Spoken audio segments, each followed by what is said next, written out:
happening, people? It's your girl Mina. Welcome back to the channel. You already know what it is. Big up to everyone locked in on this wonderful Tuesday afternoon. You know the vibes, man. Daily dose of Mina, none other than that. Be sure to hit the like button. Be sure to subscribe as well if you are new here. You guys know the rules. You come in, you wipe your feet, you say hi to everyone in the chat, and you hit the like button. Seems like we had a lot of news just emerge out of nowhere yesterday evening regarding Bruno Fernandes. So we're going to talk about that. We're going to talk about reports that Man United are looking at Brian Mbeumo. Would you not be against that for 60 million? We're going to talk about that. We're going to talk about Man United's search for a new goalkeeper in the name of Milinkovic-Savic. That's a name I thought I would not hear again being linked to Manchester United, but we are here and we're going to talk about that and any other Manchester United news. So be sure to hit the like button. Be sure to subscribe as well if you guys are new here, man. You guys know the schedule. Every day 4 p.m. UK time we go live here on the channel with Daily Dose, talking about all of the transfer stuff and just general Manchester United news. Towards the end of the stream, we're going to talk about Champions League, Inter versus Barca tonight, which is going to be a big game. And then tomorrow is Arsenal versus PSG. Call me crazy, but I think an upset can happen in one of those fixtures. I don't know if the upset will be on Barcelona getting knocked out. I don't know if the upset could be PSG getting knocked out, but I think an upset can happen. It's Champions League football, man. You never know. A lot of the time, semi-finals, quarterfinals, you never know what's going to happen. So be sure to hit the like button. Be sure to subscribe as well. Make sure you lot check out later tonight as well, reaction after the game of the Barcelona versus Inter game. I do think Barcelona might edge it, but also, like I said, I wouldn't be surprised if there is an upset. Manchester United take another defeat in the Premier League on Sunday. I think you just see is boys against men. You know, heavily rotated side from Ruben Amorim, which a lot of people wanted to see. Ruben Amorim kind of hinted at the idea that he will prioritize the Europa League on Thursday ahead of any other Premier League games. So we did kind of anticipate that we would see a heavily rotated Manchester United side on Sunday. And I also think the performance from some players and just overall with the squad, I think the performance just kind of emphasized a lot of what Manchester United lack. You know, I can't be too heavy with the criticism with that squad that played, but it just showed you, you know, physically Manchester United are way behind a lot of other Premier League opponents when it comes to intensity and strength and, you know, ability to drive the ball through the middle. They just lack so much, and I really hope that in this transfer window in the summer, Man United address a lot of those problems, because some of these problems have been there for so long. They've been there for so long. And this will also link to the discussion that we're going to have about Bruno Fernandes and whether Manchester United should look at entertaining any offers for him. I know that last summer there was reports suggesting that other clubs were in for Bruno, European clubs in particular, and it seems like Saudi are turning their attention to another superstar, because, you know, Al Hilal tried to get Mohamed Salah. They offered, I think it was 200 million for him. They tried to sign Mbappe. They tried to reportedly sign Vini. They don't really have a market. They have marquee names, but they don't have someone that is a big headliner, if you want to call it that. So it looks like this summer Al Hilal are on the hunt for the new headliner in their squad. And when you look at the Saudi league, and not only just, you know, the players that are playing for other rival clubs, but you look at Al Hilal's biggest rivals, you know, in Al Ahly, who just picked up the Asian Champions League, and Al Hilal, you know, might look at that, and even though they're playing in the Club World Cup this year, they're going to use that as an opportunity to bolster their squad, because really and truly, when you look at all the teams playing in the Club World Cup, I think you know, a Saudi team might be the least desirable one to go and watch as a fan, because of, you know, the players, etc. So I'm not surprised that there's moves being made or suggested about Bruno. However, what I will say about Bruno Fernandes is that I would be very shocked, very shocked if he moved to the Saudi league. Like, it's not me downplaying this news, but it's more so me suggesting that he's got so much to win in Europe because he hasn't won much. So I would be very shocked if he was to take that offer. And I know it's probably money. The money is life-changing for generations to come. But when you're talking about, you know, the player versus what he's achieved, I don't think he's achieved anything yet in Europe, in top flight European football, to suggest that he should look to a move at Saudi. But we're going to discuss that in detail. We're going to discuss whether, Man United should entertain the opportunity. What would be the price tag that you would accept for him? A lot of reporters have come out and kind of downplayed it and said United are not looking to sell Bruno and they're not looking to entertain any offers for him. And a lot of the news is coming from Saudi sources, journalists in Saudi, who for me are probably the most well-versed people when it comes to Saudi football. Like, them man know about their league in it. And obviously the British journalists here covering Premier League, journalists here covering Man United, they're relying on their sources in the club. And to be honest, guys, I would never expect anyone to come out and say Man United could entertain it, because I don't think Bruno is a player that they want to push out and they want to get rid of. Maybe because of how much he earns. And I mean, they gave him that contract in the summer. They gave him that bumper contract in terms of salary. So Ineos are to blame if they feel like he earns too much. But I would be very, very shocked if anybody briefed the media, the football media here in the UK, suggesting that, Man United are willing to listen to offers for him. I just don't see that on the horizon at all. Now, do I think that's the right decision? We'll talk about that.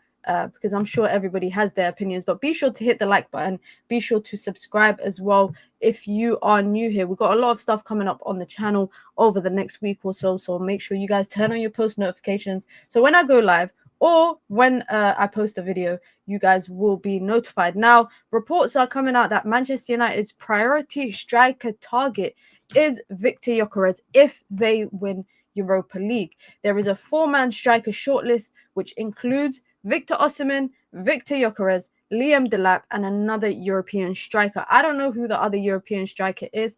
A part of me thinks it might be Benjamin Sesko, but I just saw a report today that suggests that RB Leipzig are willing to sell him for 90 million euros. And I'm going to be so honest, guys, and I mean this in a very respectful manner. Out of all the strikers available on the market, I don't think you would want to pay 90 million for Sesko. If you got 90 million to spend, there are better strikers to go inside. And that's just my opinion. However, I'm just speculating. I don't know who the 4th European striker is. But there are, it's definitely not Alexander Isak. I know that for sure. It's definitely, he's out of our tax bracket. But there are a lot of, I think, quality strikers across Europe in the summer that are available that United can look at. And this 3-man shortlist so far, it's not that far off. However, with saying that, United are not going to be the only ones in for this 3-man shortlist that they got. Victor Gyökeres, I think he's at Arsenal. I actually think he can end up at Arsenal. I actually think out of all the strikers available, he would be the best for Arsenal to sign in terms of what they have and what they lack. And I know that their sporting director is a big fan of him, and he's also on their shortlist of strikers that they want. I saw a report today as well that said Victor Osimhen is still, of interest to Manchester United, but he wants about 270 net salary per week, which is in euros. So in pound, that's just slightly above 200k, which would mean he's probably looking at near enough to 350 a week gross salary. Now, as football fans, it seems like we've become accustomed to, talking about salaries and fees and PSR and net book value and amortization and all this stuff that maybe 10-15 years ago we would never have spoken about as football fans. But seeing that salary suggestion makes me think that United are not looking at that, man.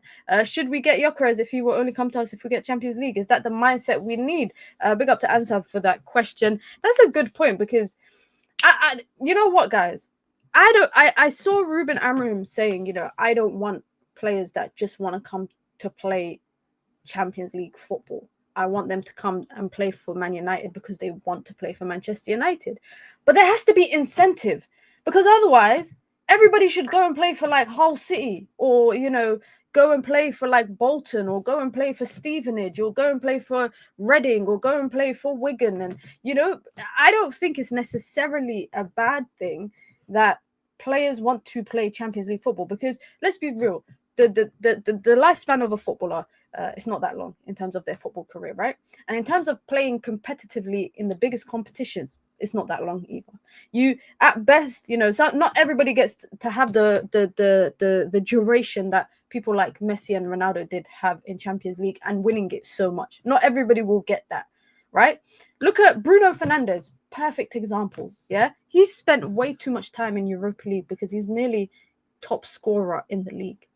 Like, that is an example of someone that should be playing Champions League football, but because he joined Manchester United at such a bumpy time, he's now finding himself in the record books of Europa League, when a player of his caliber and a player of his level should not be like that. It should not be like that. So I don't think it's necessarily wrong for a player to say that they want to join Manchester United or any club, actually, just if they get Champions League football.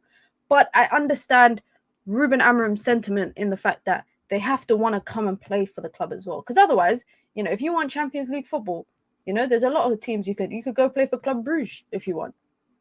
But I'm sure Victor Gyökeres wouldn't want to go play for Club Brugge because he probably wants to go and play for a team that is, of a caliber in Europe. And no disrespect, I don't mean it in a disrespectful way to Club Brugge, but they are Belgian champions as well. But he probably wants to go and play for, one of the top teams in La Liga or one of the top teams in the Prem or in the Serie A. There's nothing wrong with that. Champions League is just one of the many other incentives of having a player come and play for you.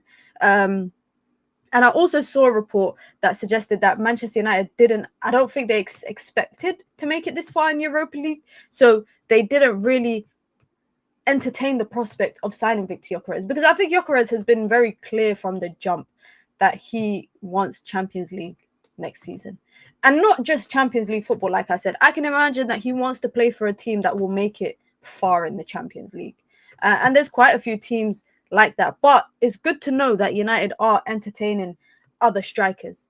And it's not just Delap or bust or Osimhen and bust. There's a lot of strikers in that market right now in the summer that will, might cost slightly more than Liam Delap, maybe the quality and the output is slightly better, and I think there's nothing wrong with that.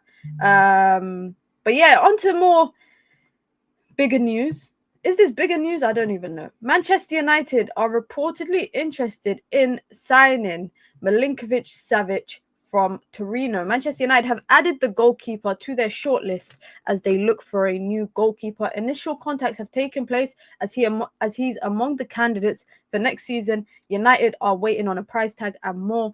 I wonder, number one, where does that put Andre Onana's future?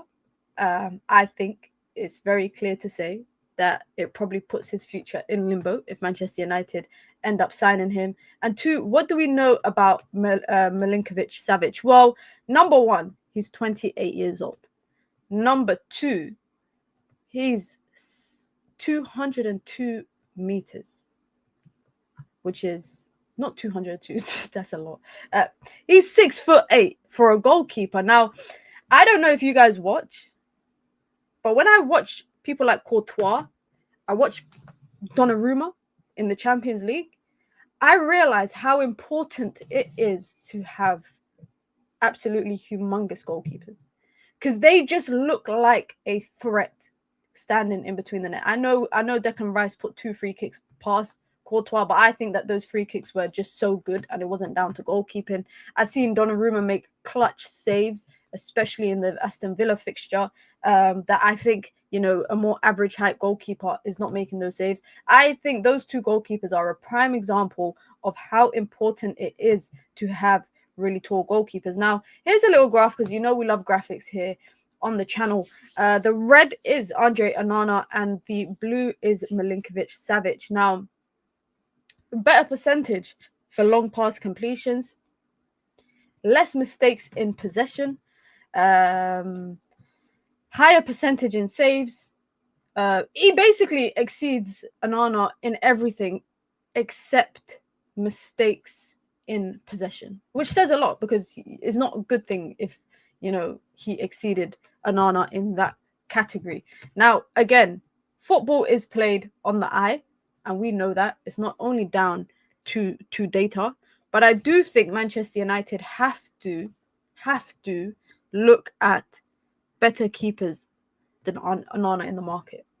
I actually really like Brighton's keeper. Flecken is good as well. But again, Premier League teams, I think, won't make it easy for Manchester United to sign anyone.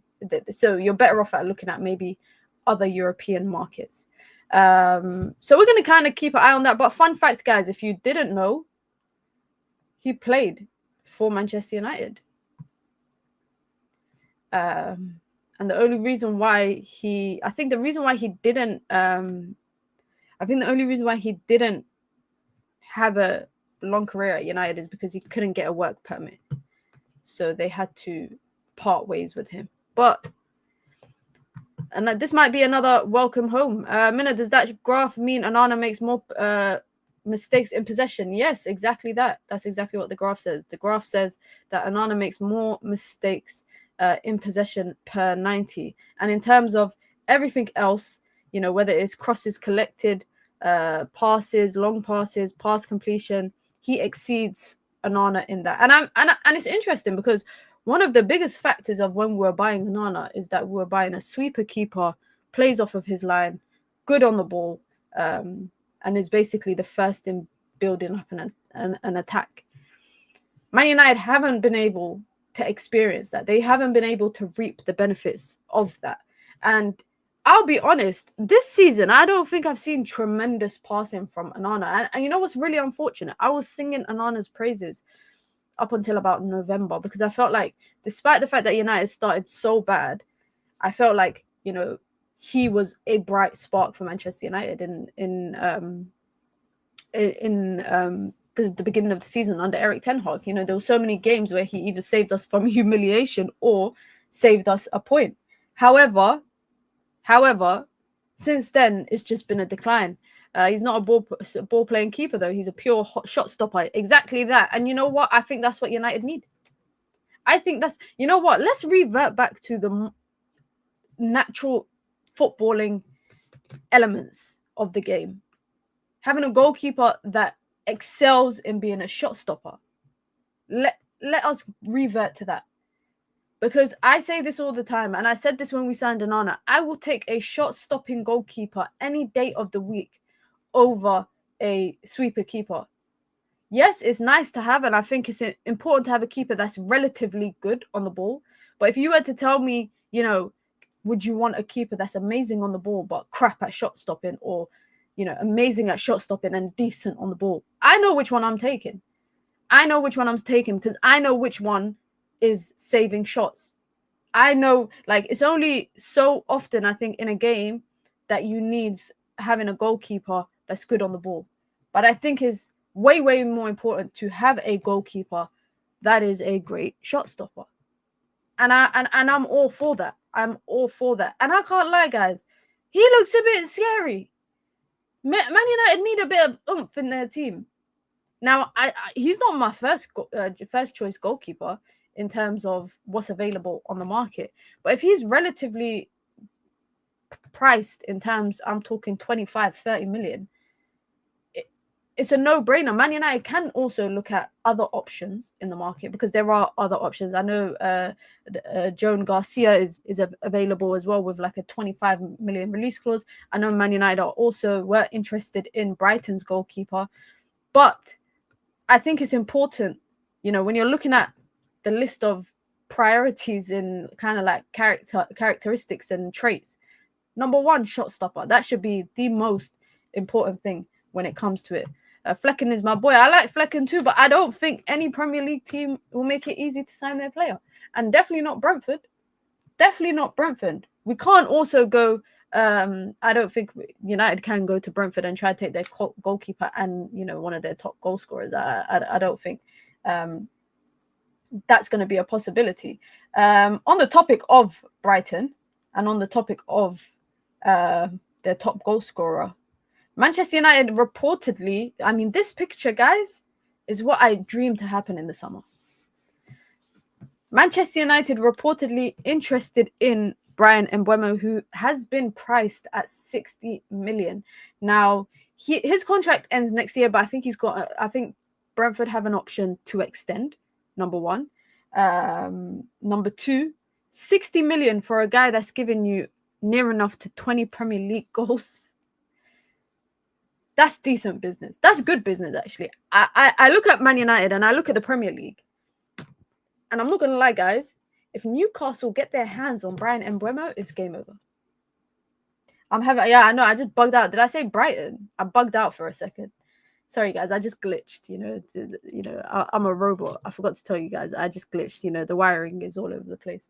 But Brentford, not Brighton.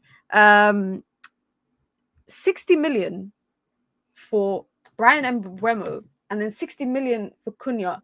Now, this is hypothetical, guys. This is me just speaking hypothetically. I don't know if signing the two of them would mean that United don't sign a striker.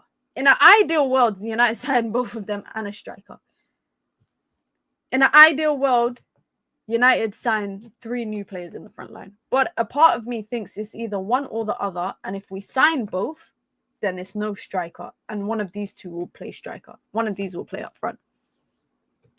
Brian Mbeumo, for me, is a player that I think a lot of Premier League teams should be all over. Especially a team like, for me, Newcastle. I think Villa should be all over it.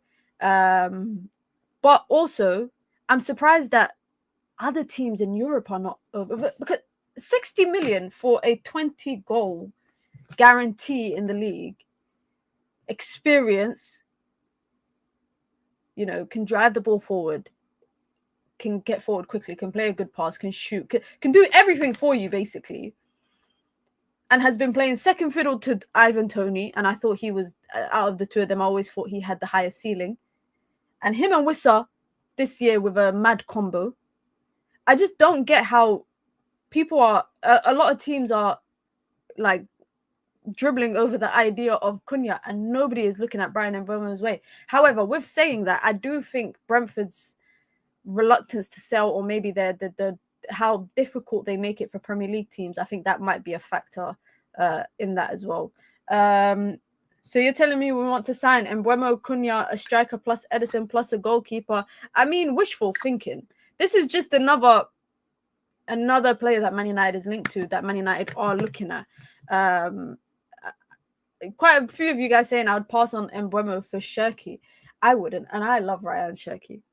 Obviously, Ryan Cherki is cheaper, younger. You get more out of him in terms of time frame. Probably has sell-on value, and Mbeumo might not so have that. But if we want to go down this Prem-proven role, we need to sign players who are Prem-proven. Ryan Cherki in that 10 with maybe a Cunha and a Delap. And then I think of Mbeumo in that 10 with Cunha and, how dare I say it, Rasmus Højlund. Yuck. I can't do that. We need PMP and Prem proven. I feel like the important thing is like a balance of both. And you're not going to get that with Ryan Cherki. I think he's a steal, by the way. If he's going for 25 million, which it seems like it because of Lyon's financial problems, if he's going for 20 million in the summer, there will be more bidders lining up for him to sign him than there will be for Mbeumo. And I think, price plays into it, age plays into it, and also probably Lyon's willingness to negotiate with teams and talk to teams. Brentford, I think they're going to do what they did basically with Ivan Toney, where it's either that he's going to stay or last minute he's going to end up making the most randomest moves. And I think Ivan Toney actually just wanted to leave Brentford. So Saudi was that destination, because I think, genuinely speaking, I think Brentford was making it difficult for other teams in terms of the price tag that they were pricing Ivan Toney at. But they've got a 60 million player on their hands. And can I just say, if Cunha goes for 60, there's no reason why Mbeumo shouldn't.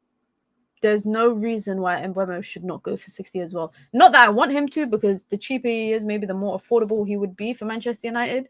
We need Delap more than Mbeumo. We have Ahmad. No way can I see Rasmus up top again.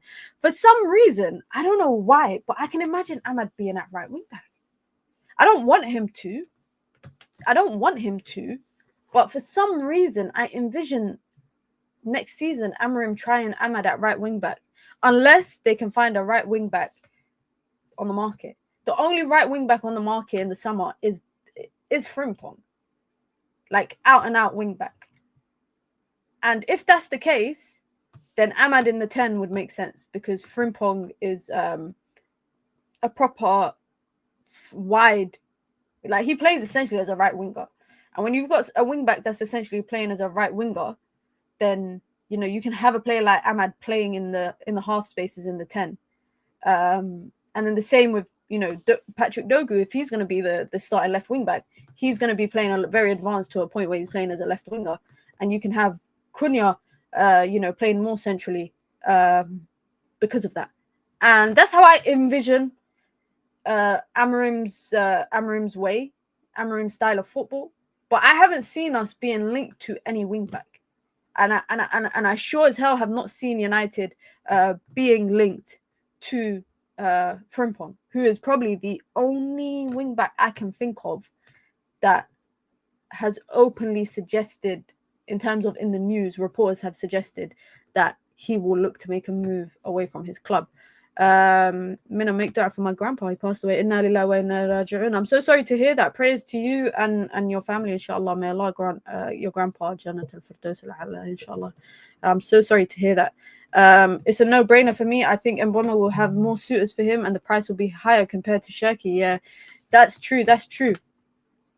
In terms of Cunha or Mbeumo, guys, who are you guys taking? Mbeumo 1 year left of his contract, but he's got 1 year left on his contract. But Brentford have a year option. Brentford have a year option to pick up, which they could do that. Which is why I wouldn't be surprised that if he stays past this summer, like I wouldn't be surprised. But I'm sure Brentford do not want a situation that happens like Ivan Toney. So they might look to, and also, can I say another thing? What effed up Mbeumo, I think, not effed him up, but like kind of ruined prospects for him, I think, is Salah staying at Liverpool. I think if Salah had not stayed, I think Liverpool would have signed him. Because Mohamed Kudus, another right winger in the league who has had a shit season, excuse my language, has an 80 million release clause. If you're looking at players that can play off of the right, that are Prem proven, giving you 20 goals, Mbeumo is up there. Mbeumo is easily up there. Yeah, Adam. Yeah. Yes. You are right on that question. Cunha for sure. We need a left hand more. Plus, he can carry, dribble, and create an easier to sign. You know what's so funny? Yeah, I've seen people snubbing the idea of signing Cunha, right? And a lot of the time, when I see people talking about snubbing the idea of Cunha, I don't know how people talk about behavioral stuff, because I'm like, how do you know this player has behavioral problems? How do you know this player has temperament problems? I mean, bar from the fact that we've seen it on the pitch, but in terms of in the dressing room, I've seen people saying, oh, signing Cunha will be bad for the dressing room. Amorim won't be able to control it. I'm sorry, but what United have and what United need, the biggest thing that United need is fiery people. The kind of people that will die if they lose. That's what we need in our team. You need that in your squad. It might not necessarily be a good thing all the time, in terms of the fact that, he might get sent off. But you need certain temperaments in the team. You need it. You cannot have a team of emotionally fragile people. And that's what United have had, for far too long. Basically, Adam says it pretty simply. We need some personality in this team. Look at Rooney and Cantona. Not just Rooney and Cantona, but even Patrice Evra. Bro, Gary Neville was on smoke 24/7. Rio Ferdinand, Vidic, even what's his name? Fletcher was a bad boy when it came to temperament. Like, people thought he was just this mesquite kid, but he was a bad boy. Obviously, Tevez. I remember, you lot remember that story of when Nani got stepped on and they went after him. Schmeichel was a madman. You need those kind of temperaments. Arsenal had it at the time, obviously back then. Chelsea had, you needed these bad boys. You needed these people that just, and I also think, when you think of how much it impacted the England national team, that was crazy. But that's the kind of allegiances Man United need. Players that will not, I don't want to say die for the badge, but leave everything on the pitch and take no bullshit. they will take no bullshit. And Cunha, you know, I trust that Amorim is a guy to understand how to deal with players. But this idea that Cunha would be a bad influence on the dressing room, and, you know, in that same breath, I'm seeing reports that Tom Heaton is going to get a 12-month contract because he's a positive influence on the dressing room. Like, is that what we're on? I don't care if Tom Heaton stays, by the way, because he's never going to play. He's third keeper. You know, if he's good for the dressing room, then so be it. He's not impacting, what's it called? He's not really impacting, you know, Man United's financial situation. But United need players like Cunha. They need players with feisty flair. He's there for the English quota. That's another thing. That is definitely another thing there. But we're going to keep an eye on this Mbeumo thing, because I do think there is something to it, but I don't necessarily think that he's going to be United's main target. I'll be shocked, so shocked, guys, if United sign him and Cunha. And if they do, I think that means there's no striker coming in at Manchester United. Be sure to hit the like button, guys. Be sure to subscribe as well if you have just come through. For some reason, someone just messaged me saying that they don't get notified when I go live, which is weird. YouTube is always effing with the algorithm, and when you're a small channel, it doesn't really help your channel, unfortunately. YouTube don't push your channel. They push the channels with more subs, etc. So make sure you guys hit the like button. Be sure to subscribe as well if you've just come through.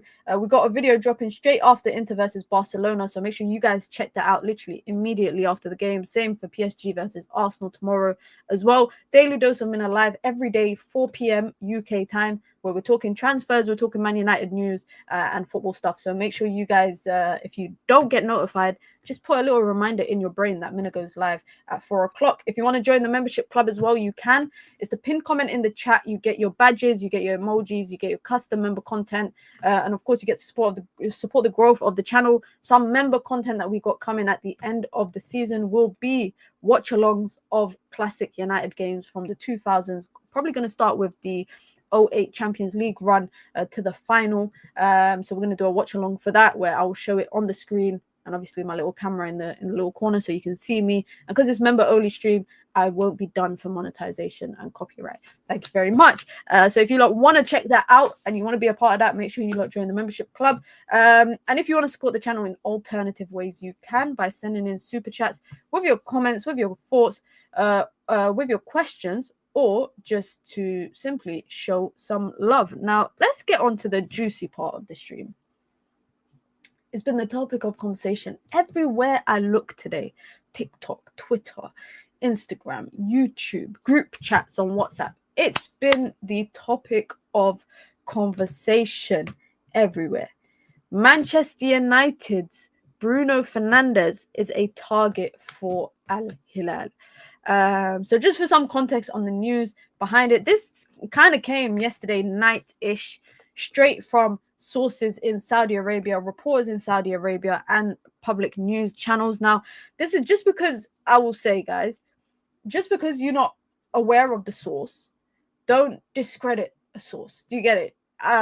In the Saudi Pro League, especially when it comes to transfers, there are quite a few there's a lot of reporters in the Saudi league that are well sourced, and Saudi league trust their own. So if you're gonna, similarly to when I remember United were signing Lenny Yoro, the news was broken by a French journalist and people discredited it, saying, you know, he's unreliable.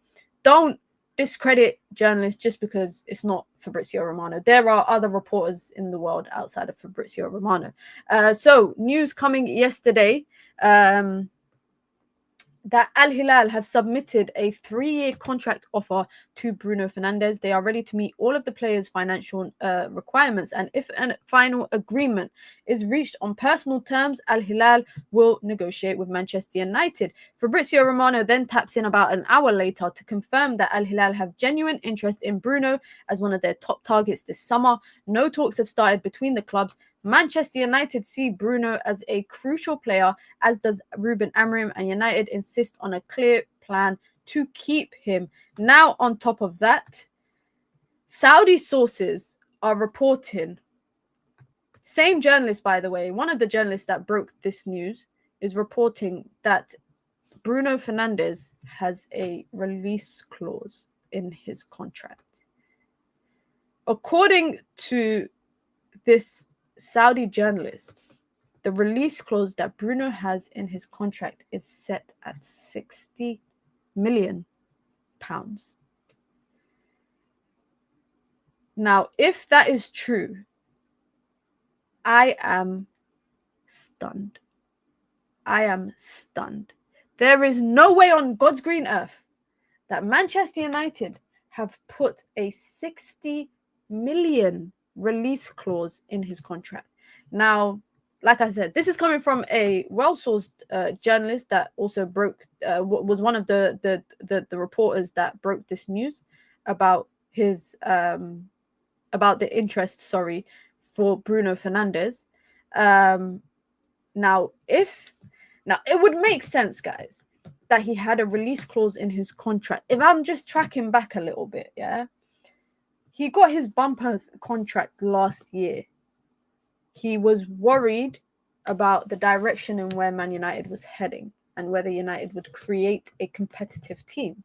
They said to him, we are going to put together a competitive team for you, and we're also going to give you a little bumper contract. Now, if his agent, because there was legitimate interest last summer from many clubs, quite a few clubs in Europe were interested in Bruno. If his agent managed to pull off a 60 million release clause and keep it under wraps, I would be really shocked. I would be really shocked. Manchester United, also Daniel says it here, United don't really use release clauses. They don't, because they're not really a feeder club. They don't really sell their players on for big bucks. You know, they sign big players. They don't really tend to sell them for big bucks. But I would be, honestly, guys, I'm not joking. I would be so shocked. Now, Al Hilal are meeting with Bruno's. This was yesterday. Al Hilal met with Bruno's camp to discuss signing the player. And the biggest kind of question mark for them is signing him before the Club World Cup starts in June. The Club World Cup starts June 14th. They want him to be an Al Hilal player, number one. Number two, they are willing to negotiate with Manchester United if they get the okay from him. That's if. Now, this is my question to you guys. Let's put this 60 million release clause reportedly to the side. Do you think Man United should sell him? And if yes, what is the price that you think is a sellable fee for him? Because I asked this question to my Twitter followers. And if you don't follow me on Twitter, guys, you see the app right here. Go and follow me there at minamufc. I asked people on Twitter, would they sell Bruno? And if so, for how much? And I am amazed at, firstly, the amount of people that said they wouldn't sell him. Number one. Number two, but I saw people say I would take as low as 80 million for him. And I thought, in a world where Mohamed Kudus has 80 million release clause, there's no way you sell Bruno for 80. There is no way. What is the price tag that would make you think, okay, Man United, we need to look at that. We need to take that into consideration. I want to know, because I've seen some people saying he's priceless. Everyone got a price in this team, guys. I'm going to be so honest with you guys. Everyone has a price in this team. They wanted to spend, I think, about 200 million. Al Hilal wanted to spend 200 million on Salah last year. I think it was around that price. Let me see what you lot are saying, because I'm really curious. OJ says no. So I think that's no to selling him. 80 million and we run, shooting yourself in the foot. 30 million, 3 figures minimum. 150 is the magic number. Absolutely not. But now he's our captain, leader on and off the pitch. You can't replace him. Not now. MA says 100 million. But clear the debt fast and they can have him. Stu, I don't think it works like that, bro. He's currently on 37 GA this season. Name me a midfielder that can do that on the planet. He's never injured, runs more than anyone. 150 to 200 million. Minute he's aging, he ain't young. I'll take 80 million and run. 80 million, bro. Kudus has 180 million release clause. You're telling me you would take 80 for Bruno Fernandes? 150. He's the only player in our squad that gets into other elite clubs. We shouldn't sell him. 150, 100, Mina 150. But the problem is the perfect player to replace him won't come to us, and that's Florian Wirtz. Florian Wirtz reportedly told Xabi Alonso that he does not want to go to City and he wants to go to Bayern. It's crazy. Going to your rival is crazy. 150. 250 M's minimum. I'm not gonna lie, guys. I said it. No one is irreplaceable in this team. Anyone can get got. Anyone can get got. However, I think of two things. I think of the minimum United should entertain is 140. Honestly, that should be the minimum United entertain. But there is nothing that says that even if United entertained that and sold him for 150, that they would wisely reinvest that into what they've lost. That's my concern. Because what Bruno gives you, I saw a graph today. You know me, guys, I love graphs. I saw a graph today where it was the most recoveries and most chances created, and Bruno was literally top corner by himself. No one else near him. Top corner meant that he was one of the highest in recoveries. I think it was after Caicedo, and one of the highest in the league for chances created. If you are losing all of that and plus more, I'm talking leadership. I'm talking about what Bruno does off the pitch for Manchester United, outside of football-related stuff. Because he does a lot. Like, I know people who work at United in non-football departments, and they love Bruno because of what he does outside of football. Him as a person. You don't just replace that. But with saying that, I think everyone's got a price. And that's applicable to, honestly, everyone in the team. You could maybe find better. Maybe you won't get the better right now, but you can get someone who will become maybe a better player in 2 to 3 years, which is maybe the path United goes down. Now, one thing I will say, guys, I do not put it past Ineos to entertain this. I think Amram wouldn't want to sell him. Generally speaking, I don't think Amram would want to sell him. And I don't think a lot of United players would want him to go. But I honestly think if the price is sounding a little bit interesting to Ineos, who are dying for money right now, they will look to entertain it. They will look to entertain it. Now, the Muppeteers, shout out to James. Does he know what a Muppet is, firstly? I want to know how he came up with I need to ask him how he came up with the name, the Muppeteers. Because he has a show called The Daily Muppet. And in the UK, if someone calls you a Muppet, that's not really a good thing. Anyway, sorry. James from the Muppeteers said that basically this is just fake news. It's fake news. United are not interested in selling him. They're not willing to listen to offers, and he's basically untouchable. And I don't know if you guys remember months back, there was, a number of players that were reported that United are willing to listen to offers for. Bruno wasn't in that list. So you're now telling me suddenly Al Hilal want to buy him and they are meeting his agent and his lawyer, and suddenly Bruno might be open to that. It can't be. Not before one of the biggest games, or approaching some of the biggest games for Manchester United under Ruben Amorim, and that's with the Europa League final. That sits uneasy with me. Now, I want to see quickly what you guys are saying, but I also want to talk about the potential of if Bruno goes to Saudi, what the hell does that mean for his legacy in football? Because the guy's won nothing. He's won nothing. And you can have all the stats, you can have all the kind of numerical things that back up what you do. But if you ain't got the silverware behind it, I'm sorry, but I'm gonna have to look at you a little bit sideways if you now want to jump ship to Saudi. Clubs will be asking more from their players when they know we got 100 million in the kitty. That's true. Bruno has been a great servant to the club, best signing for a long time, but he's an asset who holds value for a club 1 billion in debt. Sell him and move on if possible. This is a very logical perspective from MA. Every player is an asset at the end of the day. And like I said, every player got a price. Every player got a price.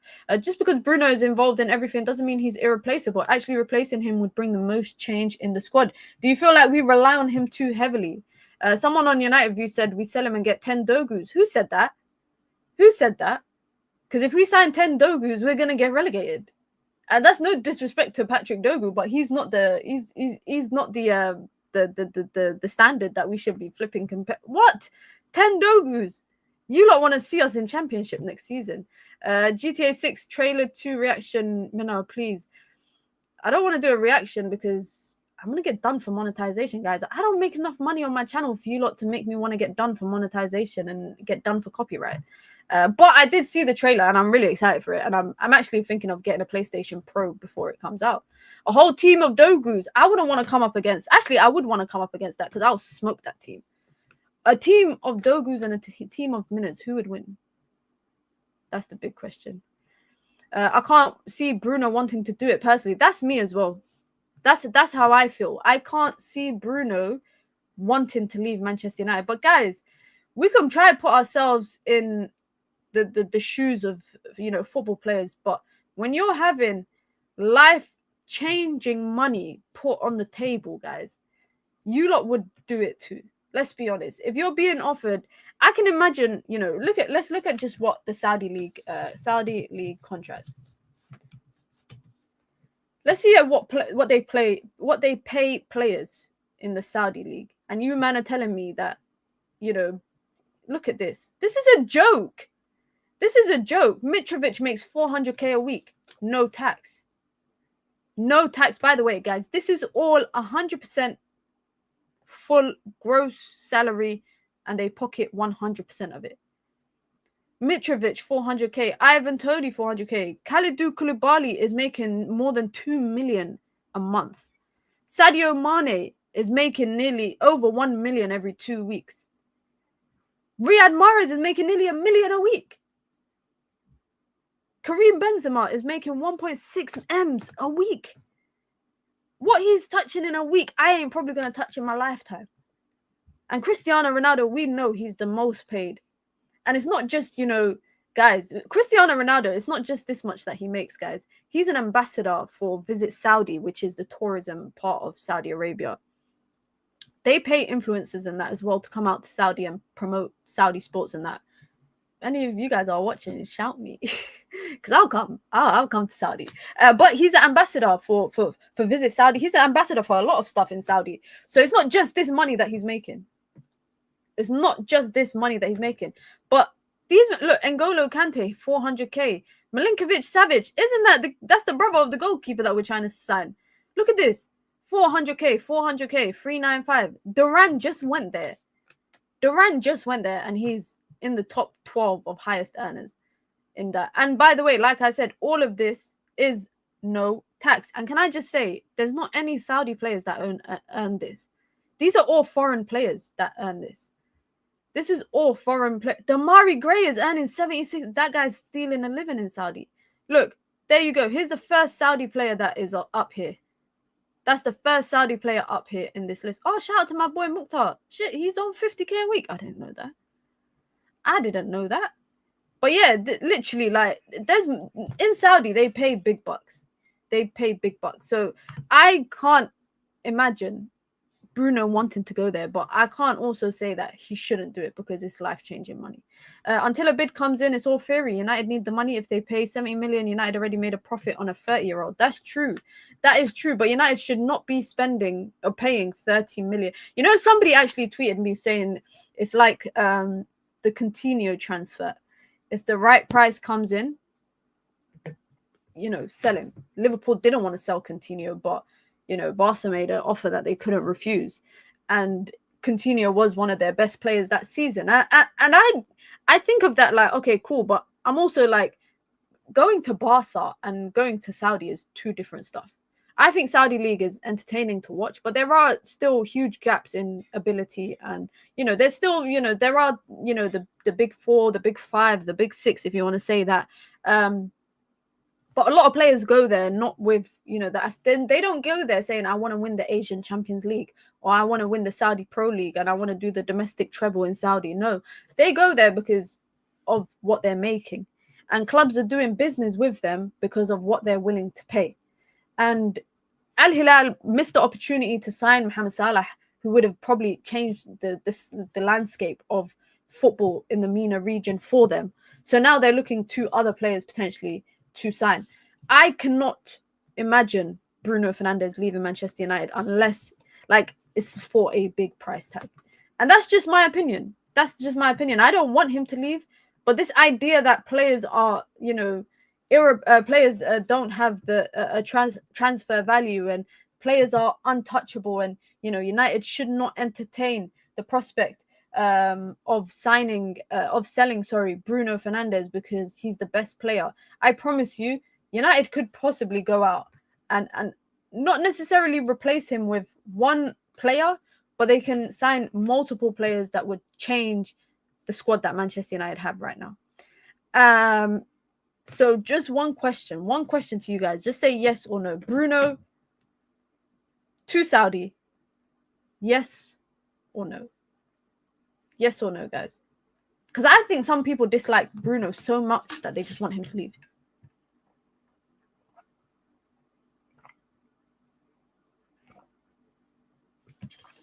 $150, I'm taking it 2 minutes, but only if we can be confident. 100%. That's literally it. If they come and offer life-changing money, money that will change a broke person's life, because that's what we are, I will take it. 150, 160, 170, but it has to be more than 130. That's literally it. And I know they got money to spend. But by the way, it's a mix of both. Nope. Yes. No. Yes. It's literally a mix of both. Life-changing money, yes. Shit money, no. Yeah, that's pretty much it. That's how I kind of see it. Life-changing, yes. Which the life-changing for me is 130, 140 plus. This is, by the way, the reaction that I got on Twitter. So someone said, DJ said 150. Someone said 2 million plus add-ons, nothing less. Someone said 120, anything under 100, no. 150 plus, 125 million plus. Someone said to me 500 million plus. That's never going to happen. Someone said, don't know how we can sell him for anything less than 100, and who we can replace him with. Someone said 250, would 100% sell for the right price. Has to be close to 180. Someone said, I'd want more than 150 if we're going to sell him. Someone said, given Coutinho and Griezmann's fees, I'd say with inflation, 200 million would be enough. Someone said, for 100 million, you can have a signed Bruno Fernandes match-worn shirt. That's funny. Someone said, no, we don't sell him. So it seems to be a mix. It seems to be a mix of both. A lot of people are saying, for the right price, he can go. Then there's some people saying, no, 150 million plus an honor for free. Ben Jacobs posted. Let's go see what that guy said. What's he? I bet he's saying that the release clause, there's no release clause in Bruno Fernandes' contract. I bet that's what he's saying.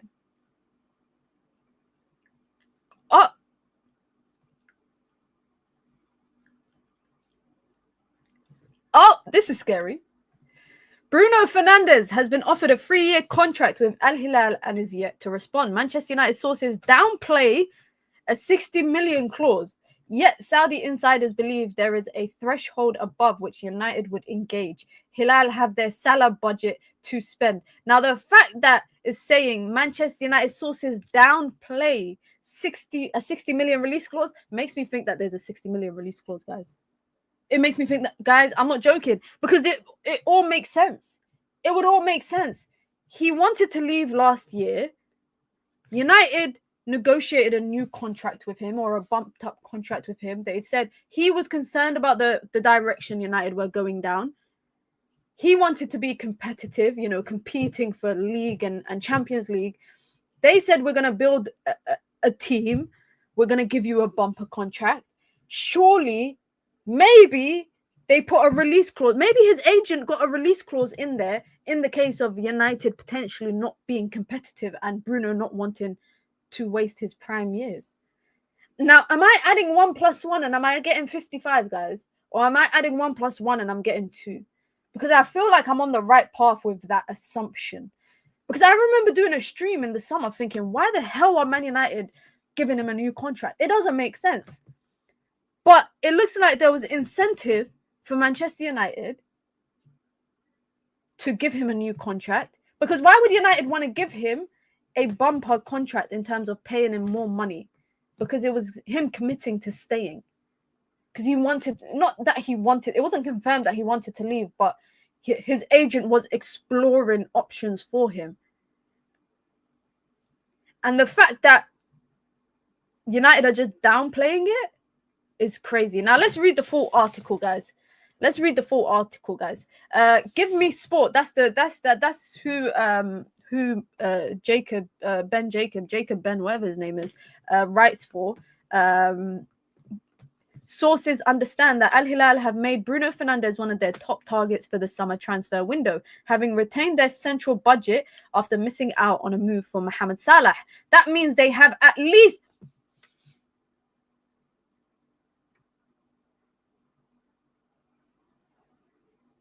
guys, they got 510 million to spend on a marquee signing, which includes transfer and wages.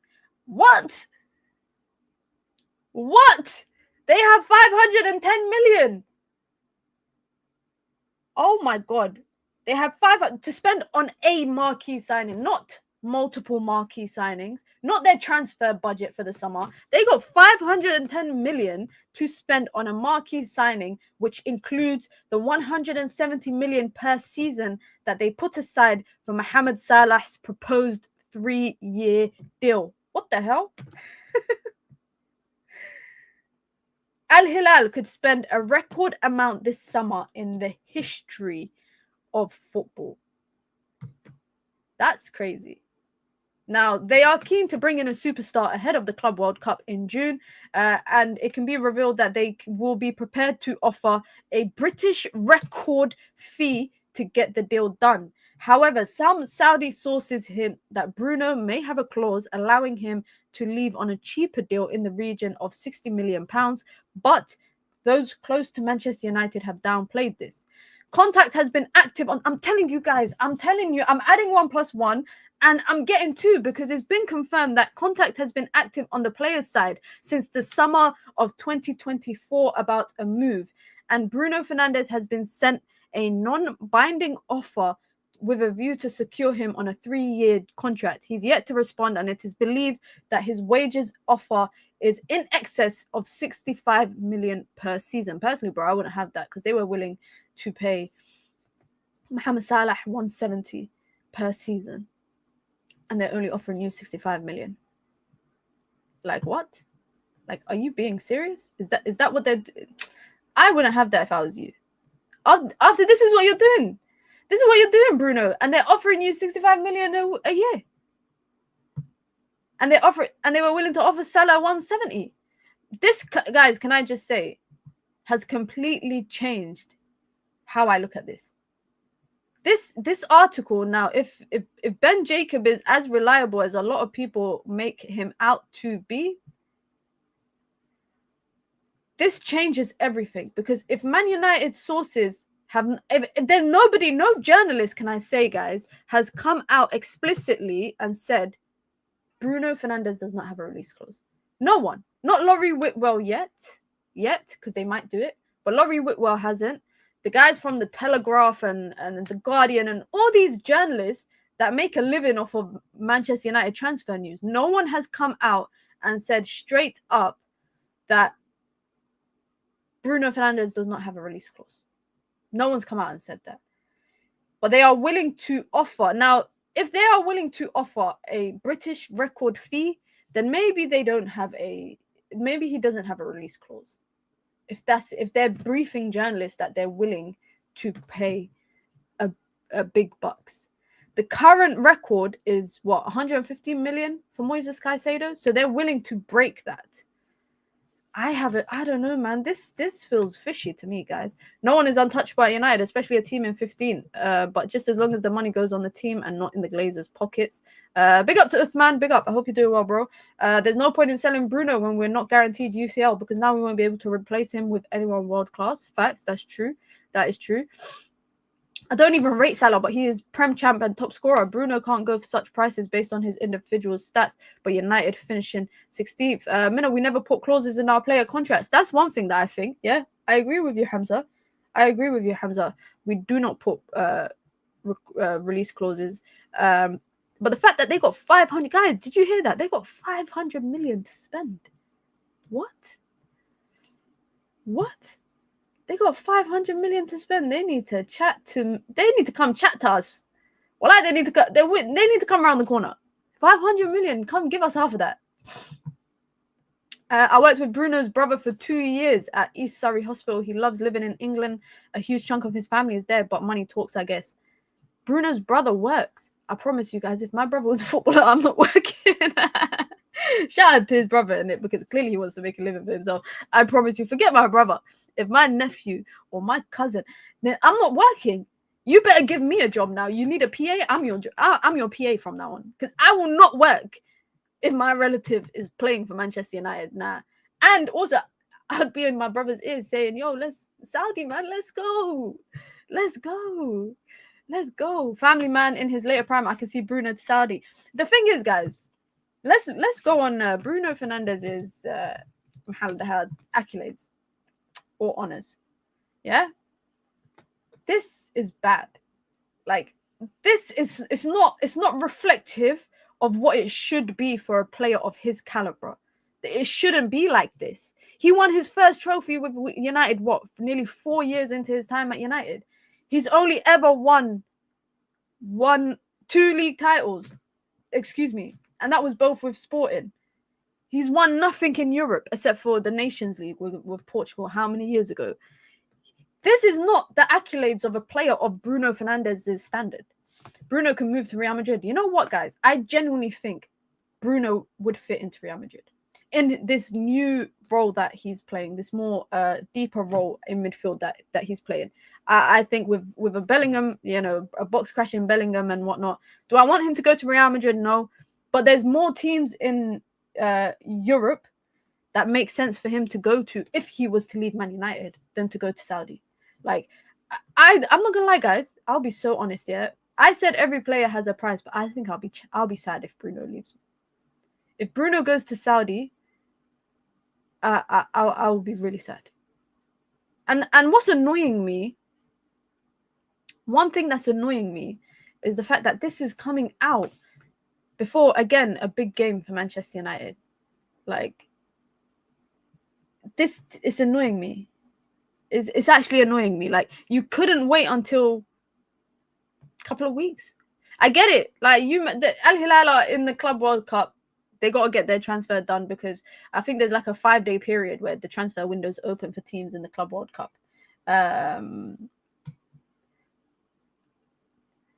If he goes Real Madrid, what world-class player is available for us to buy who wants to come to our Washed United?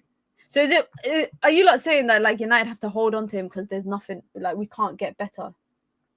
Amram did say he's not for sale, even when we heard about the Madrid leaks. What if I suggest something, guys? I'm going to suggest one little thing. There's some people upstairs called Ineos that are dying to make money. What do you think about the possibility of them selling him and telling Amram, you got to eat this up, like you got to firm it. You might have wanted him to stay, but I genuinely believe I wouldn't put that past Ineos because of their need to make money. And 150, guys, 150 is life-changing for a team like United. 50, 60%. Bro, I wouldn't put it past Ineos, guys, for them to do something like that. Saudi reportedly want Bruno to make a decision within the next 7 days. I kind of want him to leave because he's worth more than United right now. He's probably one of the few players at United that have... Yeah, look, this is my point. Ineos don't care about feelings. They're cold-hearted, They dashed Dan Ashworth quick. They'd sell Bruno quickly too. I can imagine it. And then it will give Jim Ratcliffe the perfect opportunity to make his Brexit United. He's going to sign every English youngster, replacing him with Tyler Dibbling and the rest of the money in the Glazers' pockets. Like Kane at Spurs, but to a lesser extent, he needs trophy. I totally agree. And that's why I'm saying that I don't want him to go to Saudi. And I'm somebody who watches the Saudi League. I'm someone who watches the Saga League. I don't necessarily advocate that everyone should go there, but I understand why some players do, because they've won everything, or they money have to make because they're feeding 50, 60, 70 even family members. I get that.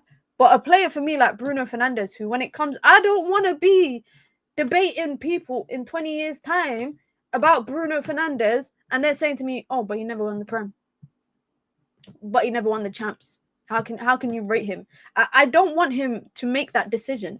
I really don't. And I'm hoping, you know what? I blame some of this on Manchester United because they haven't created an environment of competitiveness in Manchester United for a long time. Like Man United, we have not been competing. So Bruno came and wasted time here. Anthony Martial, when he was at his best in terms of one of the best young players in Europe, and we had Rashford, etc., flying. We weren't competing. We really weren't competing on, a European front or a league front. We were just vibes. We're just vibes here. We maybe won the FA Cup and the Europa League with Mourinho, but Man United have not been a competitive environment for people. So you don't want players to waste their time here. Minna, you watch the NBA. Small market teams only trade their best assets for a huge bundle so they can tank. You can't do that in football. Yeah, because there's no benefit to tanking.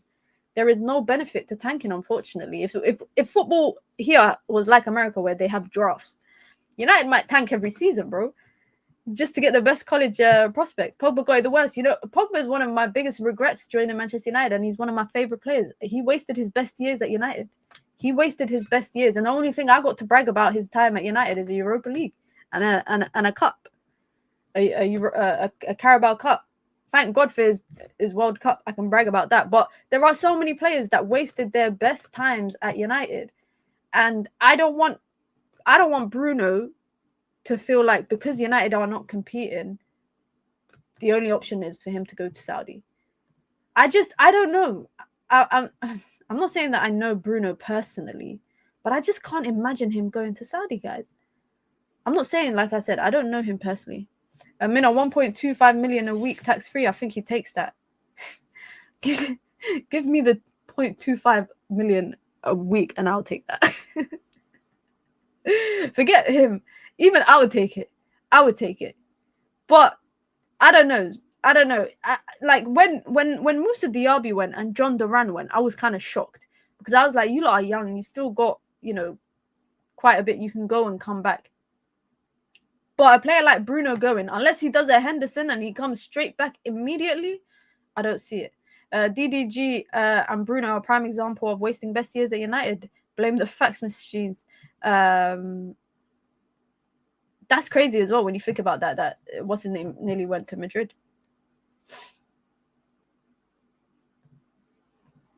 Now, apparently, he wants to leave. Bruno wants to stay in Europe until after the World Cup, at least. And that's coming from that Give Me Sport article that's just been updated. Money talks, Minna. Money talks. Well, money talks.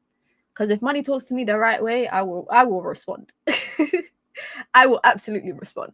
So footballers are human too. Footballers are absolutely human too.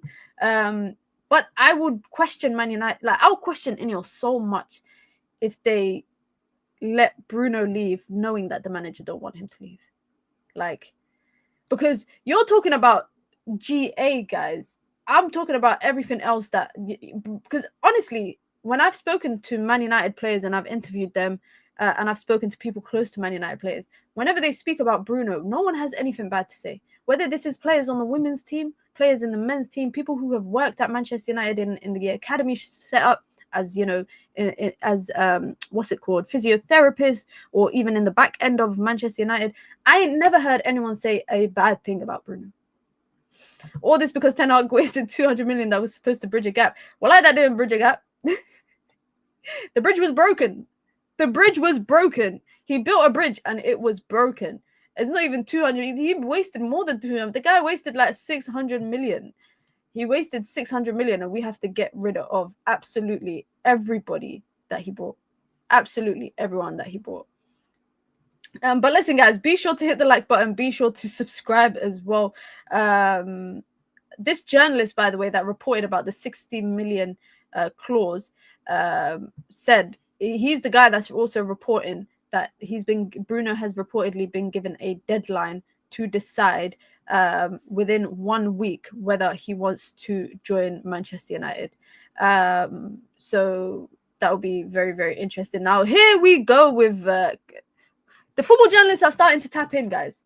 Chris Wheeler has just tapped in saying, Man United sources are confident Bruno will stay to be a crucial part of the rebuild under Ruben Amorim this summer. They maintain that he is not for sale. Sources at both Manchester United and Al Hilal have denied reports of a 60 million release clause for Bruno Fernandes. So there you go. This is what I was expecting to see. I was expecting to see the journalists who cover United day in, day out start downplaying this information about the release clause. Because this only came from a reporter. It's not even a reporter in Saudi, guys. People just see someone with Arabic in their bio and they're wearing an imamah and everything in their picture and they assume that they're a journalist. But to be honest, it's not only journalists in Saudi that are closely sourced to information. Anyone that's got a link to the royal family could probably find out information. Loki, my favorite Saudi team, so I might have to stand him now. What are you saying? You're Al Hilal fan? I don't even know who I support. I was supporting Al Nassr because my friend used to play for Al Nassr, but then they sold my friend in January, and I don't want to support the team that my friend plays for now. So I don't really have a team. I like Al Ahli though. I like their green kit. Al Ahli is a nice kit. I need to find who's the working class team. Who's the working class team in Saudi? Maybe then I will support them. Let's actually quickly talk. Let's talk about one more thing.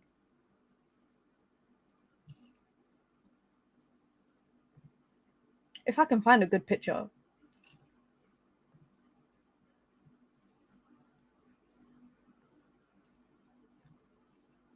I don't think I'm ever going to find a picture. What the hell?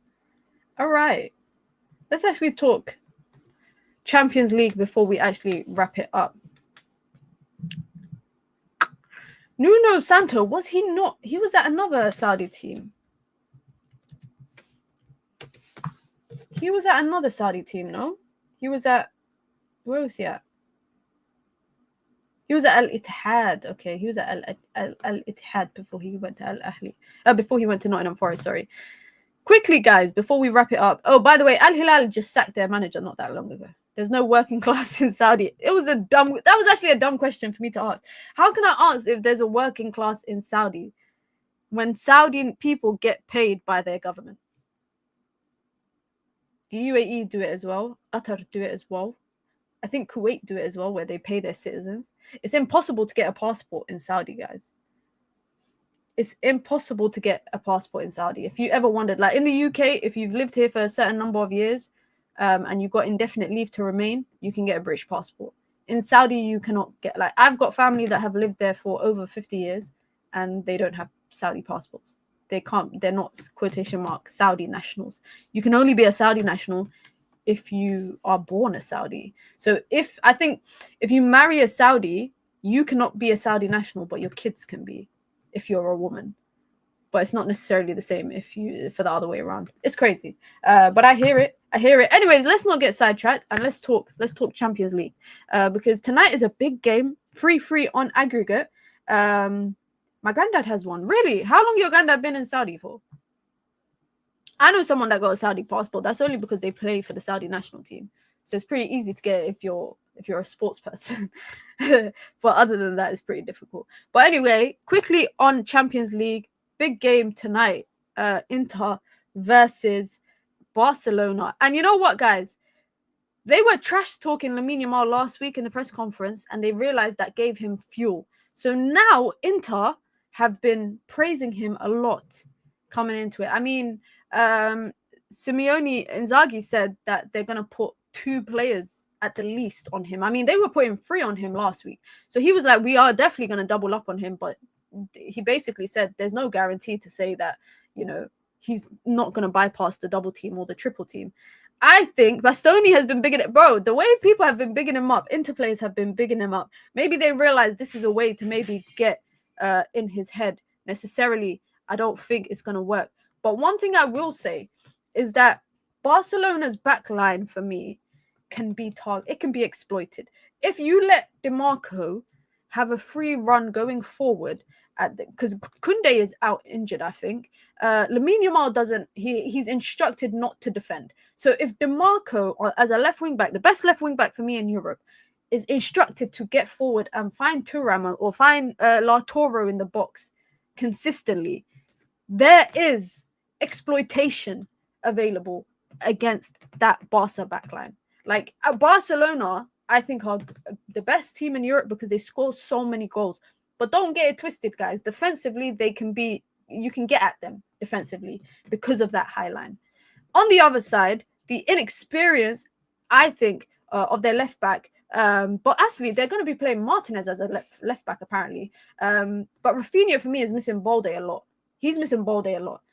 Over the last couple of games, it's been on show. And next weekend, or this weekend coming, it's the El Clasico. It's the El Clasico against Real Madrid again. I can't wait. We're going to do a watch along on the channel, guys. I'm looking forward to that. This game is going to be thrilling because I don't think Inzaghi is going to sit back. Inzaghi, where Inter went wrong in the first leg was they went 2-0 up and they sat back. Barcelona have every ingredient necessary in that front line to break down low blocks. Real Madrid don't. And that's where they have differed for me this season when I've been watching them in La Liga. They have the ability to break down low blocks because of Lamine Yamal, because, they had Ferran Torres, Rafinha. It's a very fluid front line. We talk about PSG's front line, but their front line equally as fluid, if not even more fluid. All Barcelona have to do is keep getting the ball to Lamine Yamal, and doubling up, tripling up on him will open up space for everyone else. Pedri, I say this all the time, is the best midfielder in Europe. He's the best midfielder in Europe. And if they go on to win everything, he will have a, I think, top 5 Ballon d'Or shout. I think Barca will go through, but I think it's going to be a tight game. I don't think Barca are going to annihilate Inter, but equally, I don't think Inter, I think what's going to F up Inter is they're not going to take advantage of Barcelona a lot. That's my prediction. I'm going for 3-2. I'm going for a 3-2. Barcelona are just going to win it. And they might even win it with a late winner. That's my prediction. Let me know what your prediction is for the game and for the leg. Because I'm not going to lie, guys. I like Inter. I like watching Inter this season. But I would much rather watch Barcelona against PSG. And that is why tomorrow, Pedri ain't been top 5. Come on, don't do that. He's been the best midfielder in Europe this season. Eye test. I'm talking about eye test. I'm sorry. If Rodri can win a Ballon d'Or, Pedri can too. But I like Pedri. That's why I really like Pedri. But he's been the best midfielder in Europe for me, without a doubt. And I also like Barella. I think it's a good battle between the two of them. But let me know what you guys think in terms of predictions for the game. Who do you think is going through? Pedri, Vitinha, and these players have been class. Honestly, for me, it's best 3 midfielders in Europe this season. Pedri, Vitinha, Barella. That's it. Everyone else comes after. Bellingham, after. Like, Bellingham is not even in the conversation for me. I would even go as far to say McAllister has been better in central midfield. But Bellingham is not a central midfielder per se. Like, 1 minute I'm seeing him playing left wing. I'm seeing him playing as a second striker. I'm seeing him playing everywhere. So I can't really put him in the same bracket as all these other guys. I really can't. I would love for Lamine Yamal to win Ballon d'Or. But also, I think I can still see... I see him winning Ballon d'Or before he turns 20. I can see him winning the Ballon d'Or before he turns 20. But I like Barella as well. Barella has been top 3 midfielders for me. For me, Ruiz is very underrated. I say this all the time. People praise Vitinha and João Neves, rightfully so, but they don't realize that what Fabian Ruiz does allows them to do what they do. Like, I think Fabian Ruiz goes under the radar. And this is why I say, yeah, people say other leagues are the Farmers League. Bro, Premier League is the Farmers League, because when you put together the top, if you did a starting 11 this season of the best players in Europe, how many Premier League players make it in? Genuinely speaking. Genuine question to you guys, yeah? Probably Van Dijk, I would put in there. I would put Van Dijk in Europe's starting 11 of the season. Other than that, there's not really anyone else. There's not. I think Isak for me, all rounded, is the best striker in Europe. But I can't ignore what Lewandowski is doing and also the age that he's doing it at. I can't ignore that. Salah versus Lamine, there's a debate for that. But left wing is Rafinha. I wouldn't even put Vinny there. Genuinely, like, we need to have honest conversations about who really is the Farmers League. 2-1 Inter. The only reason why I want Barcelona to win, guys, is because I want PSG to win tomorrow. And I want to watch PSG versus Barca in the final. Like, that's what I want to watch. I don't want to watch... Imagine watching an Inter versus Arsenal final. Yeah. Hakimi takes right back. You know what? Yes. Yes. Nuno Mendes left back or... yeah, I was going to say Balde, but yeah. Van Dijk, maybe Salah, Isak, maybe Caicedo. Who's Caicedo dropping in midfield? I don't know who Caicedo can drop because I'm putting Pedri and Vitinha there. But yeah, anyways, guys, Barcelona for me, I'm saying 3-2. They're gonna beat. I think they're gonna win today. It's either gonna be a really good game or a really boring game. But I'm hoping that both teams come and play on the front foot immediately. Please, Inzaghi, don't torture us with a back five low block. Please, don't torture us with that. Give us exciting football. You know Barcelona is going to do that. So hopefully Inter can do that as well. Be sure to hit the like button, guys. Be sure to subscribe as well if you guys are new here. As I said, after the game reaction immediately within 5-10 minutes of the game ending. So make sure you guys turn on your post notifications. So whenever I drop a video or whenever I go live, you guys get notified. We'll be back tomorrow for another live stream for the Daily Dose of Mina. And then, of course, we've got a reaction after the Arsenal and PSG game. So hit the like button on your way out, guys. Big up to everyone that stopped by, everyone that stuck around throughout the stream. And I hope to catch a lot of you lot on tomorrow's stream. Have a good one, guys. I'm out. Peace.